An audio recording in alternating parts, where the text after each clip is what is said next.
Shalom అలేకిం, షాలోమ్ అలేకిం, షాలోమ్ అలేకిం. Topic for today is walking in light. వెలుగు సంబంధంలో నడుచుకొనుడి. Text is from Paul's letter to Ephesians chapter 5 verse 10. ఎఫెసీయులకు రాసిన పత్రిక 5వ అధ్యాయం 10వ వచనం. కనుక ప్రభుకి ఏది ప్రీతికరమైనదో దాన్ని పరీక్షించుతూ వెలుగు సంబంధం వలె నడుచుకొనుడి. వెలుగు సంబంధం నడుచుకొనుడి. అపొస్తలుడు పౌలు శ్రేష్ఠుడు సత్యాలు ప్రస్తావిస్తున్నాడు. భక్తుడు యోహాను కూడా మొదటి పత్రిక 1వ అధ్యాయం 9వ వచనం గమనించినప్పుడు అనేక విషయాలు ప్రస్తావించాడు. What is meant by to walk in light? It means walking light means to show Jesus character. వెలుగు సంబంధం నడుచుకోవడానికి దేవుని యొక్క యేసయ్య యొక్క సౌశల్యాన్ని మనం ప్రదర్శించుట. God is light. దేవుడు వెలుగే ఉన్నాడు. యేసయ్య చెప్పిన మాటలు, I'm the light of the world, నేను లోకానికి వెలుగే ఉన్నాను. వెలుగు అనేది దేవుని యొక్క సౌశల్యం. ఆయన వెలుగు. ఆయన సమయమిత్ర తేజస్సు నివసిస్తున్న దేవుడు, ఆయన అమరుడైన దేవుడే ఉన్నాడు. కాబట్టి యేసు వలె, యేసయ్య వలె మనం ఈ లోకంలో జీవించాలి. యేసు యొక్క దైవిక లక్ష్యాలని ఈ లోకానికి మనం చూపించాలి. There is no sin in Jesus life. వెలుగున్నప్పుడు చీకటి ఉండదు.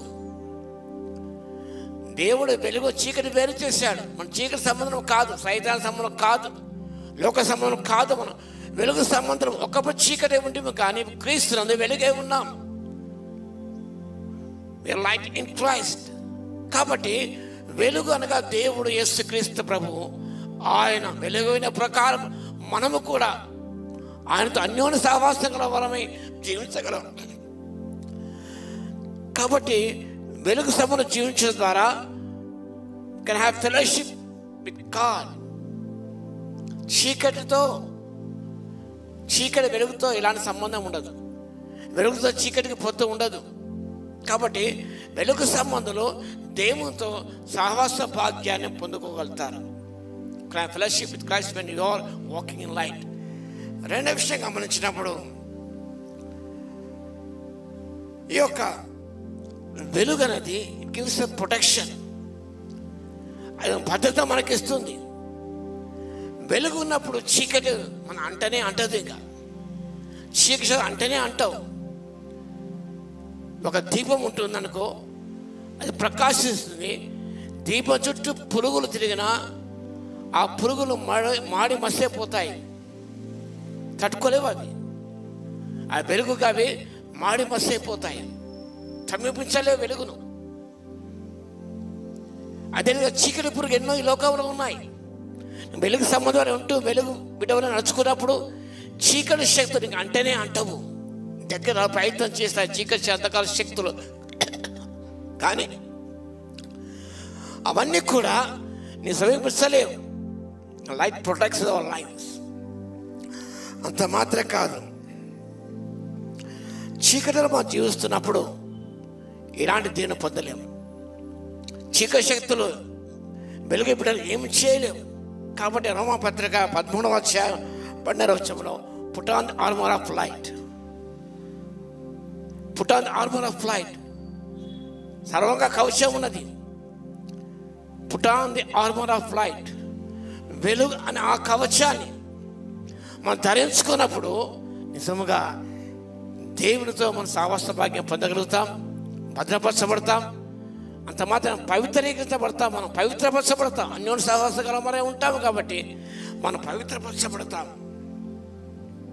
కాబట్టి పిల్లారా, నువ్వు వెలుగు సంబంధివా చీకటి సంబంధివా?